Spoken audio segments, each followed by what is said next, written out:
સુરત સહિત સમગ્ર ગુજરાતમાં રોજે રોજ વધતા હાર્ટ એટેકને લઈને ચિંતાનું મોજું ફરી વળ્યું છે।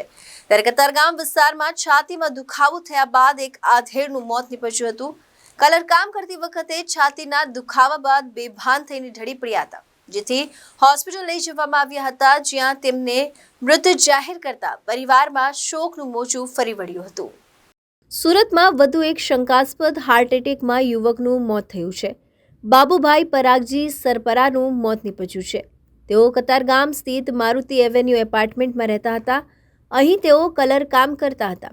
તે વખતે અચાનક છાતીમાં દુખાવો ઉપડ્યા બાદ તેમનું મોત થયું હતું। છાતીમાં દુખાવો અસહ્ય હોય તેઓ બેભાન થયા હતા। ત્યારબાદ સાથી કારીગરો 108 મારફતે પીપી સવાણી હોસ્પિટલ લઈ ગયા હતા, જ્યાં ફરજ પરના હાજર તબીબોએ તેમને મૃત જાહેર કર્યા હતા। મૃતદેહને પીએમ અર્થે હોસ્પિટલ ખસેડવામાં આવ્યો છે। મોતનું સાચું કારણ પીએમ રિપોર્ટ આવ્યા બાદ સામે આવશે તેમ તબીબો દ્વારા જણાવવામાં આવ્યું હતું। Arvind Rathod, ABC news Gujarat, Surat.